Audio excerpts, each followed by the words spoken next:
teman-teman. Ya baik, pemenuhan tugas keempat manajemen investasi dan portofolio. Dari soal tersebut, masing-masing berikan pendapat Anda. Nah, jadi di sini saya akan berpendapat tentang mengapa model Markowitz dikritik.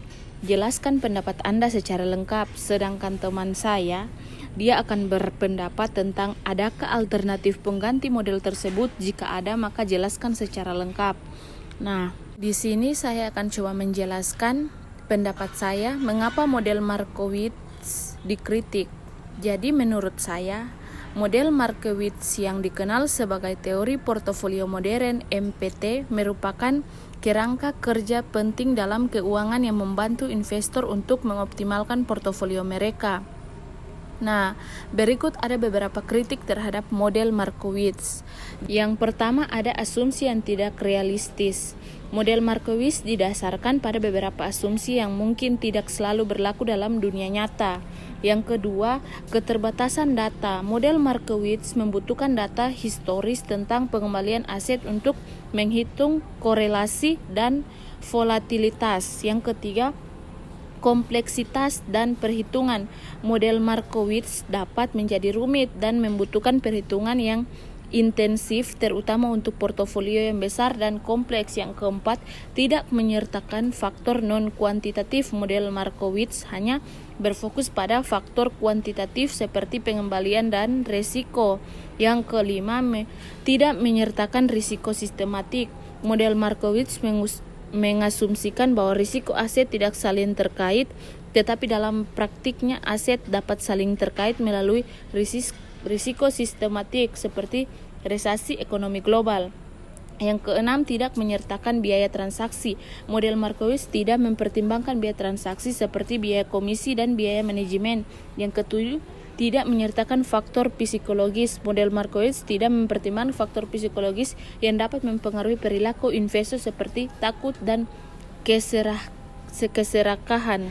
Nah, jadi model Markowitz itu tetap menjadi alat yang berharga dalam keuangan, tetapi penting untuk menggunakannya dengan hati-hati dan menyadari keterbatasannya. Ya, next, untuk berikutnya pendapat dari teman saya. Ya, baik. Terima kasih atas kesempatan perkenalkan, saya Putri. Menurut pendapat saya tentang adakah alternatif pengganti model tersebut? Jika ada, maka jelaskan. Nah, model Markowitz meskipun memiliki keterbatasan, tetap menjadi dasar penting dalam teori portofolio. Namun beberapa alternatif telah muncul untuk mengatasi kelemahannya dan menawarkan pendekatan yang lebih komprehensif untuk mengelola portofolio. Ada beberapa alternatif yang dapat dipertimbangkan. Pertama, model faktor. Model faktor seperti model Fama-Friends memperluas model Markowitz dengan mempertimbangkan faktor-faktor tambahan yang dapat memengaruhi pengembalian aset seperti ukuran perusahaan, rasio nilai buku terhadap nilai pasar, dan momentum. Yang kedua, model Black-Letterman. Model Black-Letterman menawarkan pendekatan yang lebih pragmatis untuk mengelola portofolio dengan menggabungkan pandangan subjektif investor dengan data pasar objektif. Yang ketiga, model portofolio berbasis risiko.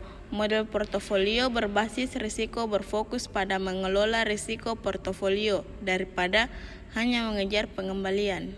Ada pula yang keempat, model portofolio berbasis ESG.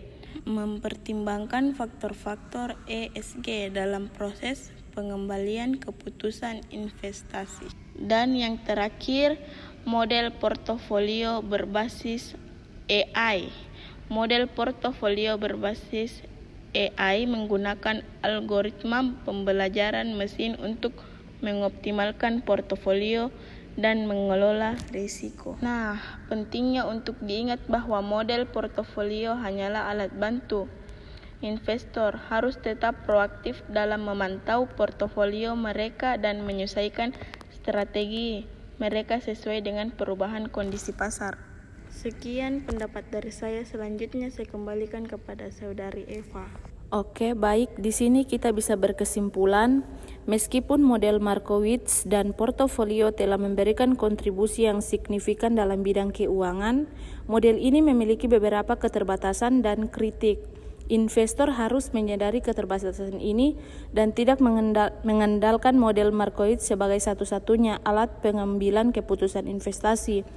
Model Markowitz harus digunakan dalam kombinasi dengan faktor-faktor lain, seperti analisis fundamental, analisis teknik, dan pertimbangan faktor non-kuantitatif.